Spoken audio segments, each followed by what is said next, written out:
This podcast was produced by OAR FM Dunedin with support from New Zealand On Air. Well, now we turn to the power of walking and talking. Sounds simple, doesn't it? But how many of us spend time in conversation? How many of us take some time out to take a bit of a walk around our neighbourhoods and our streets, getting to know both them and the people who live in them?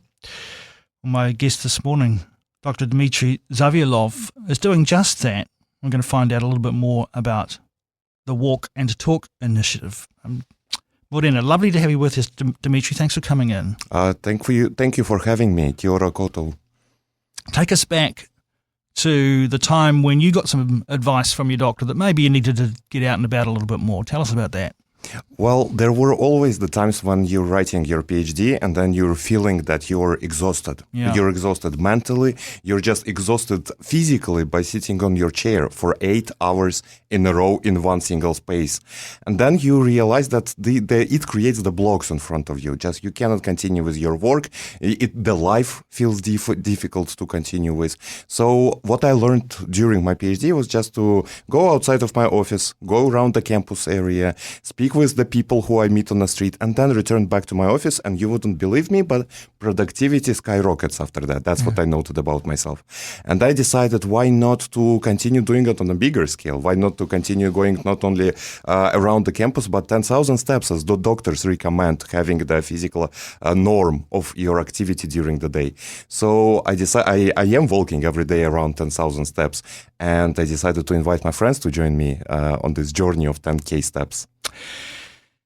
You're in New Zealand, you're in Dunedin for work reasons. You've come from where?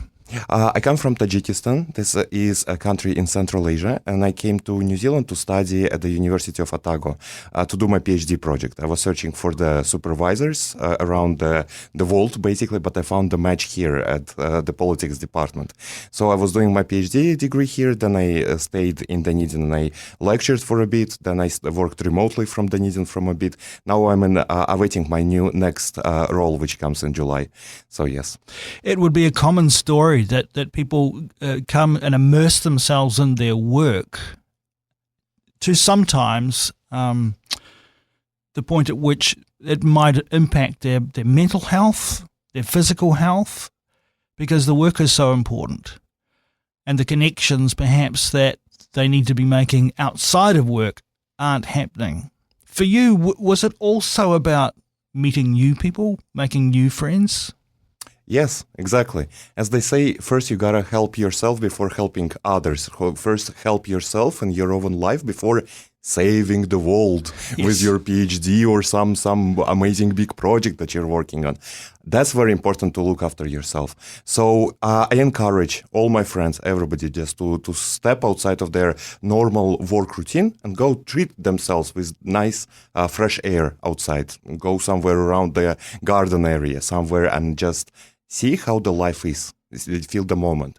So for me, yeah, it was also in a way that getting outside and seeing how the life happens outside of Microsoft Word document was a life changer as well. So yeah, and I encourage everybody. For me, it is also to meet people, as you just said, right? It is also about networking. It's also about finding people, but not really that much about people and talking about people as talking about ideas. This is where I think that the event that I'm trying to invite everybody in Dunedin to join shines, because there is no format. You know, we can talk about anything. There is no censorship and there is no judgment.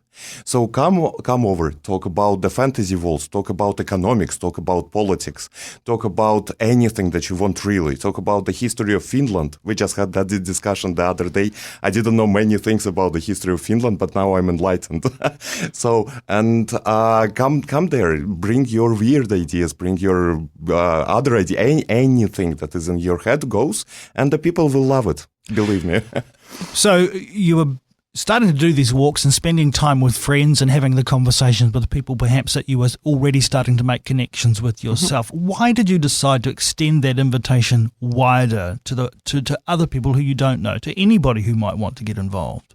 Because I didn't see alternative to what I'm doing here. So there is a park and run, for example, event, right, where the people are running or something. But I find the way when the people are not running uphill or not just going for the hiking anywhere uphill, but just going on a flat surface with a very steady steps, steady walk, very slow paced. There is blood, the oxygen is getting into your blood. You can concentrate. There is like the rhythm of the steps, not very fast so that you cannot talk while you're suffocating and you don't have enough lung capacity to be breathing because you're running uphill, but actually going on a slow pace and talking and actually connecting, thinking about what other people are thinking next to you. That takes energy. So I didn't see these big public events, something like that, and I decided to meet more people. So if the more people come with their more ideas, I'm ready to hear them out, and I'm ready to share some of mine. So every couple of weeks on a Sunday, Yep. you get together in this way. Yep. Tell us about some of the conversations you've had so far. You've mentioned one or two of them. Tell us about some of the things that you've learned when you've been on your walks. Well, I learned a lot about, for example, the Fermi paradox. Why is the Earth is not visited by aliens? And there are so many different theories about it, and they're scientific about why exactly, what are the hypotheses, why we're not visited. That was very long conversation. Another long conversation is, for example, one of the people I know, my friend, he writes a fantasy book at the moment. And we were talking about how the fantasy world can be constructed astronomically, how far the Earth should be away from the sun. Then we were talking about like social media and the Substacks and the platforms, what is the best way to promote your content on a Substack. So you see, there is no connection, there is no theme whatsoever. The people, everybody lives in their small world. Some people live in the world of the social media promotion or something like that, and this is the topic that they're interested in. And I'm interested to learn about it. And I'm like keen to do that. That's selfish part of why am I doing it. It's because I'm very curious about what other people do in their life. So, how long do you typically walk for? You say 10,000 steps. How long does that take? 2 hours. 2 hours. So around 2 hours, we start at 1 p.m., we finish at 3 p.m., we go around, and you can see already when some people are already starting to walk slower, so I try to join them as well, and I learned that I need to have a flag. That was one of our suggestions, which I received. We were walking around the gardens and some people got left behind and they were like, but where did you go? So I printed the flag this time. There will be a flag which says walk and talk, so the people will not get lost. We're walking slowly for 2 hours, then having some sort of refreshments after that. We're having some pizza or something like that. Yeah, there's an opportunity to extend those conversations beyond the walk, right? Exactly. With those people who want to continue, why not? And then people really add each other on social media. People really stay in contact with each other. So there are only positives to that. I cannot think about anything negative about this event. So warmly invite all of the listeners to join. So depending on how many people you have coming along to any of the events, there could be any number of conversations going on among smaller groups of people, right? Yes. And this is why what I'm doing is that after some time, basically when I don't have specific time, but it's more of a feeling that some conversation might be exhausted by this point. So we stop, and I encourage people to change their mini groups. Because otherwise, of course, if you just like stick to one person and you have to speak with another person for 2 hours straight, that might be difficult, right? So I understand that there are these smaller topics to be discussed, and if you get to spend like 10 minutes with a friend walking right next to you, talking about anything in life, why not? Do you think of this as exercise? I mean, or is it more of a social thing? Both. Yeah. Why not both?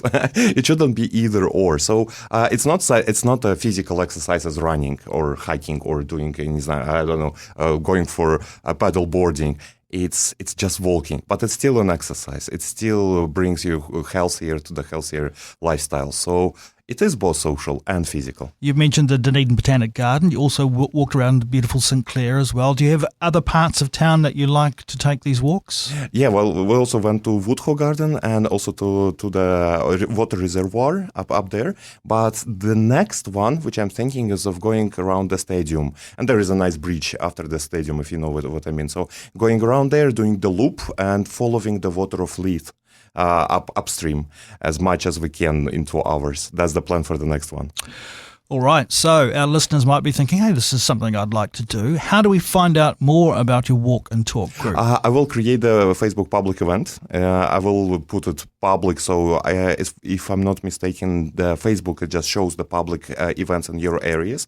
So if you're on Facebook, just go to the events of tab and find the Walk and Talk event and just click interested or click I'm joining, and then all the information will be provided there. And that's every 2 weeks. You've just had one this Sunday past. Yep. Yeah. You're heading into the winter months. Is it on rain or shine? That's probably on the shine, yeah, because the rain, if that's a lot of rain, if the weather is not good, then definitely I will put up the notice saying, due to the weather conditions, unfortunately we cannot make it this time. Please keep in touch. Maybe we do it the next weekend, basically. Just finally, Dimitri, the people who have come along so far that you don't already know, what have they told you about why they've come on board and why they're doing this? They were telling me that it is because I'm trying to remember specific conversation, specific reason, but I think it was because of the meeting people. This is like the heavy socialization element of it, because people are social beings, and they really need to engage with each other. So if you're out there, if you want to meet new people, new friends, this is the way to make new friends. And you mentioned that there are no judgments. Do you have a briefing before you start the walk around that kind of thing? I mean, some of the topics that might come up might be a little bit controversial. People might be quite passionate about subjects. What would you say about how to manage those conversations? And this is why we sign an NDA with everybody. I'm joking. Yeah, we don't sign an NDA. I have the briefing there, so I encourage people just to be there talking anything that they want, really, no judgment. So like if you believe in something, you can share it. It's a safe space. I'm there to create a safe space for people to talk and to be heard by anything. So yeah, of course, I'm not saying you shouldn't judge at all or something, but during this event, this is where I invite people just to open up and be themselves, and that's a safe space. So there is a briefing at the beginning and at the end, and then of course, then you do you. Yeah, and indeed that might be longer lasting friendships as well, which is an amazing byproduct of this Walk and Talk initiative. So there it is. Just keep an eye out on social media, on Facebook in particular, for the next Walk and Talk. Just look for events. And if you know someone who might want to come along with you, invite them along too. The more, the merrier, I imagine, Dimitri. Yep. Dr. Dimitri Zavialov joining us this morning to talk about the Walk and Talk initiative here in Ōtepoti, Dunedin. Thanks so much for taking some time to join us. Thank you. This podcast was produced by OAR FM Dunedin with support from New Zealand On Air.